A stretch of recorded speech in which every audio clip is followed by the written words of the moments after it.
राजस्थान का हर जरा वीरता और शौर्य की कहानियों से भरा पड़ा है। यहाँ के कण कण में ऐसी हजारों कहानियां हैं जिनमें यहाँ के वीर योद्धा मातृभूमि की रक्षा और आत्म सम्मान के लिए हंसते हंसते अपने प्राणों की आहुति दे देते हैं। राजस्थान का इतिहास बताता है कि पराक्रमी वीर योद्धा युद्ध की घड़ी में सबसे आगे रहने के लिए हर वक्त तैयार रहते थे। युद्ध में सबसे आगे रहने की ऐसी ही एक कहानी है चूंडावतों और शक्तावतों की।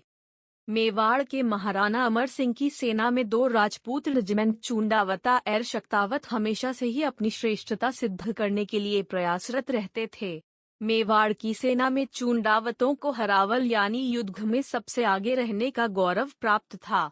चूंडावत जबरदस्त पराक्रमी थे, जिसके कारण उन्हें ये सम्मान दिया गया था। हालांकि शक्तावत उनसे कम पराक्रमी नहीं थे। शक्तावत भी चाहते थे कि हरावल दस्ते का प्रतिनिधित्व वे करें।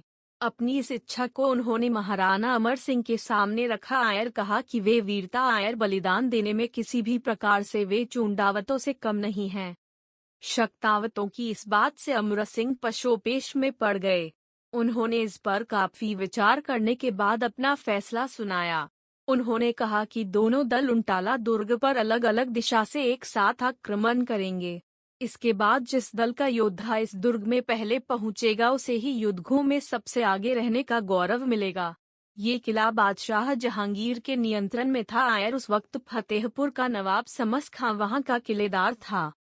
युद्ध शुरू हुआ और शक्तावत दुर्ग के फाटक पर पहुंचकर इसे तोड़ने की कोशिश करने लगे तो चूंडावतों ने रस्सी के सहारे दुर्ग पर चढ़ने की कोशिश की। कहते हैं कि जब दुर्ग को तोड़ने के लिए शक्तावतों ने हाथी को आगे बढ़ाया तो वह सहमकर पीछे हट गया। फाटक पर नुकीले शूल थे, जिसके कारण वह आगे बढ़ने से हिचकिचा रहा था। ये देखकर शक्तावतों के सरदार बल्लू अपना सीना शूलों से अड़ाकर खड़े हो गए। उन्होंने महावत को हाथी को आगे बढ़ाने का हुक्म दिया। महावत से जब ऐसा नहीं हुआ तो उन्होंने कठोर शब्दों में ऐसा करने के लिए कहा। महावत ने उनका हुक्म मानते हुए हाथी को आगे बढ़ाया और सरदार बल्लू के सीने को नुकीले शूलों ने बींध दिया। उन्होंने इस युद्ध में वीरता पाई।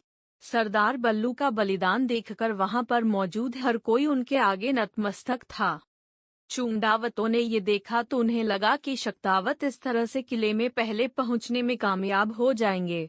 यह देखकर चूंडावताएं के सरदार जैत सिंह चूंडावत ने अपने सिपाहियों का वो आदेश दिया जिसे सुनकर आज भी लोगों के रोंगटे खड़े हो जाते हैं।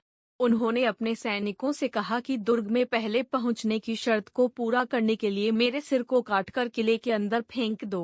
कहते हैं कि जब उनके साथी ऐसा करने को तैयार नहीं हुए तो उन्हें आग ने खुद अपना सिर काटकर किले में फेंक दिया। शक्तावत जब फाटक तोड़कर अंदर घुसे तो उन्हें वहां पर चूंडावतों के सरदार जैत सिंह चूंडावत का सिर किले के अंदर दिखा। चूंडावतों ने हरावल का अधिकार अपने पास रखा। ये युद्ध दिखाता है कि राजस्थान की मिट्टी में पैदा होने वाले वीर अपने जीवन के लिए नहीं बल्कि अपने सम्मान के लिए जीते हैं और इसके लिए वे स्वयं का बलिदान देने से भी पीछे नहीं हटते।